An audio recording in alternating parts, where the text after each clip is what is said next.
Oh, hello, it is I, your boy Gomi, and we just finished the last fight card, the last pay-per-view of the year, and I gotta say, there is justice. Oh man, we do not want to see Colby Covington in that arena. I am so happy we did not see him win the belt. I would have liked the finish, but I'm glad that I'm still validated in my saying that Colby Covington had no opportunities of winning. I said other than a freak knockout, Leon Edwards would dominate him in every aspect, even the wrestling. I honestly was on the fence when I said that. But Leon Edwards dominated Colby Covington in wrestling. Colby was 2 out of 10 of takedowns. Leon Edwards is 2 out of 3. Okay. Regardless, we'll get to that second. Overall, let's look at the card. This will be a little bit of a fast one because honestly, I'm tired. I have to be up in the morning, so we won't do too much analysis. First off, Martin Buday versus Shamil Gaziev. Shamil Gaziev managed to get this knockout in the second round. I did say if it got past the first round, it would be Buday's fight. Looks like I was wrong. That blew up in my face. Overall, it was a solid fight. Lots of shots from Shamil, man. Landing 60 out of 114 compared to Martin Buday's 13. He'd always been a little bit low on output, and that kind of paid for him. Oh well. Next fight, Andre Touchy-Feely versus Lucas Almeida. I was also kind of wrong on this fight. I thought Touchy-Feely would piece him up in terms of the grappling exchanges because of how bad he looked against Pat Sabatini. But in actuality, he got knocked the hell out. In actuality, we watched Touchy-Feely just knock him out and destroy him, which was insane. Brutal hook, knocked him down. Great knockout. All right, next fight, Tagir Ullinbeckov versus Cody Durden. I will say Cody Durden did have some success with striking. Landed at 82% clip, 74% significant strikes. He was having a lot of success against Ullinbeckov. But Ullinbeckov managed to get this world into grappling, and he managed to absolutely dominate in the grappling exchanges, albeit, oh man, he had a lot of toes in the cage. I don't know how he kept getting away with that, but regardless, he managed to get the rear naked choke on Durden. Oh, that was a nasty choke. All right, and then we're going to be going to the next fight. I will be perfectly honest with you, I expected this fight to be a little bit weaker of a fight, but it ended up being a finish. We have Casey O'Neill submitting Ariane Lipski in round 2. I gotta say, Casey O'Neill did not look good on the feet. Lipski was landing good shots, got to the ground, which I thought that was O'Neill's wheelhouse, but nope. Lipski proved it to be her wheelhouse, and it got a nasty armbar submission. Oh my god, I thought her arm was gonna come out the socket. All I got to say about that. Next fight, Cody Garbrandt took on Brian Kelleher. I don't know. That seemed a little bit like a turn back the clock performance, I'll be honest with you. I was on the Kelleher train. I thought Kelleher was going to be able to take out Cody. I did not buy back into the hype of him being on the come up.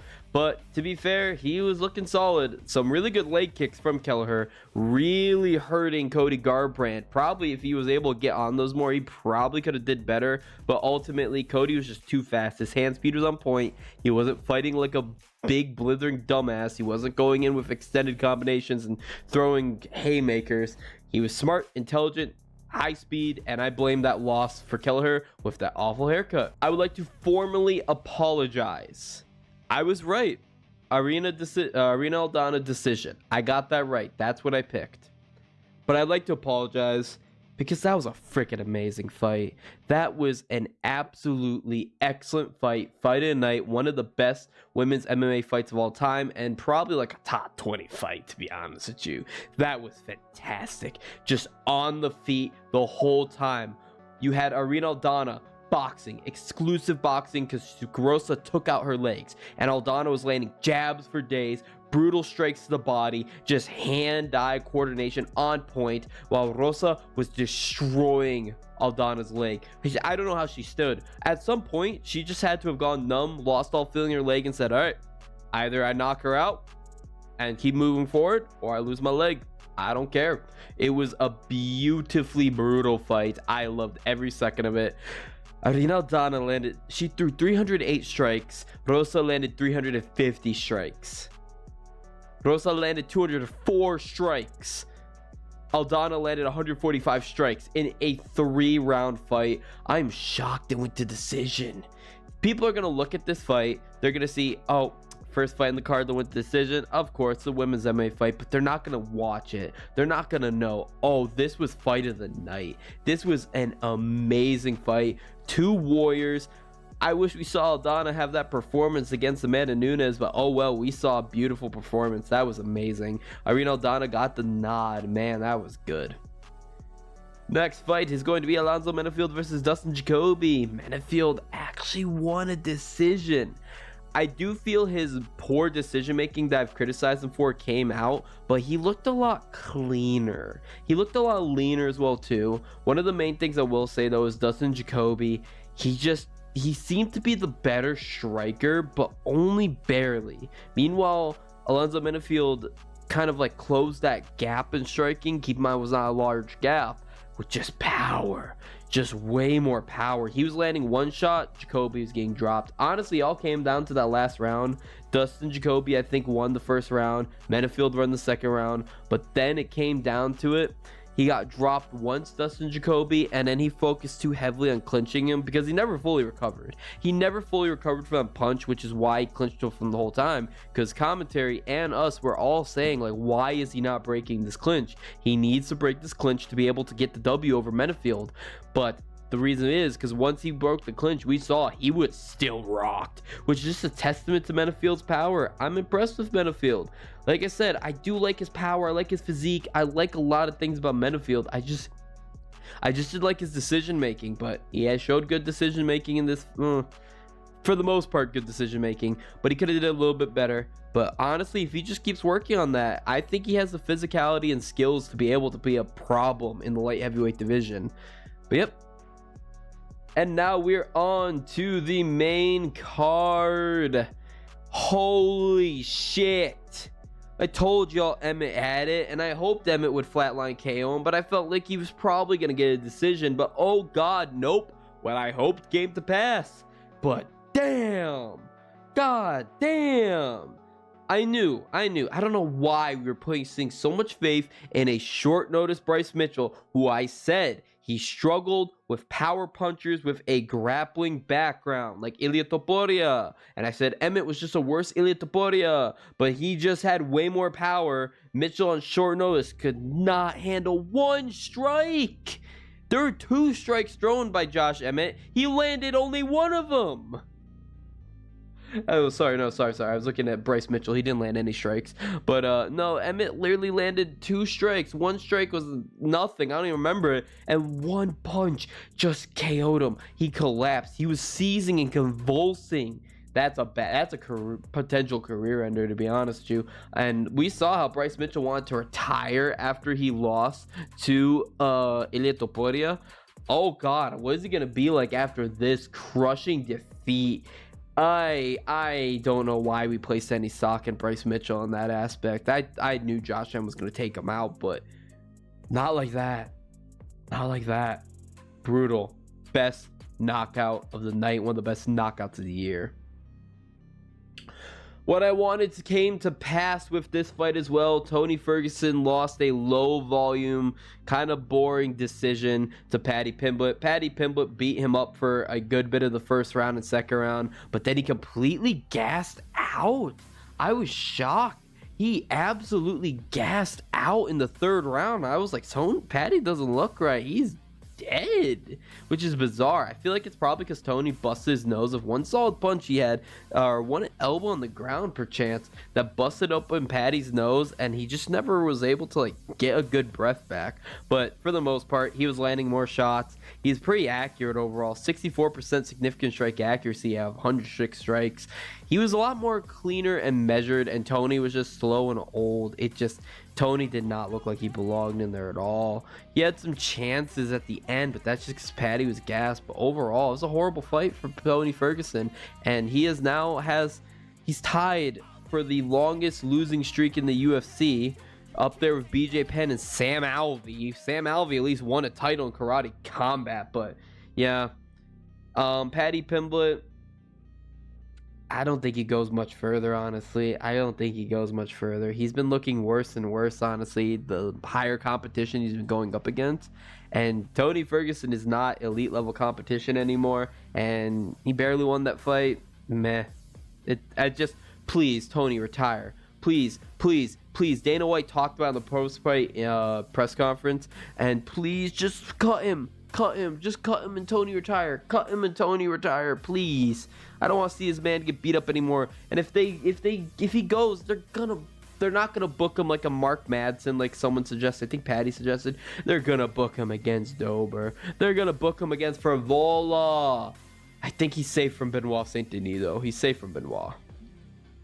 Shavkat Rakhmonov, still, he is 18-0. He has a perfect finishing record. He did not even it up, but he is the first person to submit Stephen Wonderboy Thompson. That is impressive. But this is a boring fight, which is so funny. A boring fight, and Wonderboy Shavkat still gets a finish. I love Shavkat. I can't wait for him to fight for the title one day. But yeah, Shavkat heavily focused on clinch strikes, landed 83%, but that's all clinch strikes. Wonderboy really showed some decent takedown defense, but the second he was able to get down, no matter how good his takedown defense was, Wonderboy's just lost on the ground. He's always just been lost on the ground, but this time he faced a truly elite finisher in Shavkat, who, even though he had a very reserved performance, he did what he needed to do to get the rear naked choke.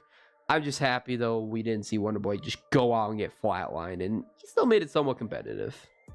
Alessandro Pantoja wins the decision against Brandon Royval. I was on the Brandon Royval side, but Pantoja's just a zombie, man. Just an absolute zombie. Royval, he landed 281 of 390 strikes.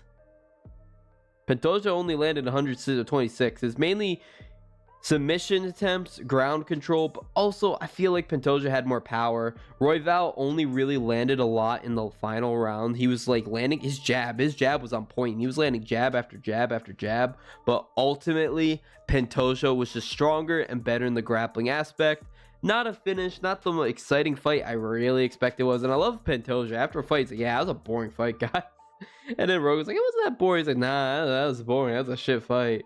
So I love Pantoja for that. That was a very solid performance from him, to be honest with you. And he's just a zombie, man. His striking defense is so abysmal that if he's going to go out one day, it's going to give out one day. But the thing is, I don't see any other power punchers or high like volume strikers or precision strikers that could break his chin at flyweight.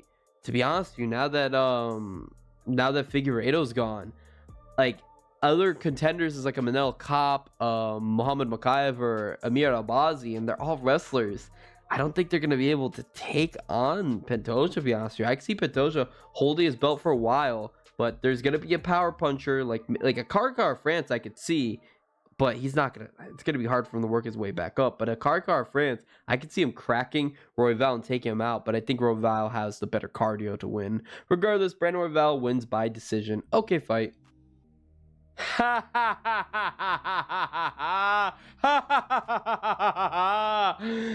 the finish I wanted from Leon Edwards, but man, Colby Covington is washed. He had nothing for Leon Edwards, and I called it. I said it.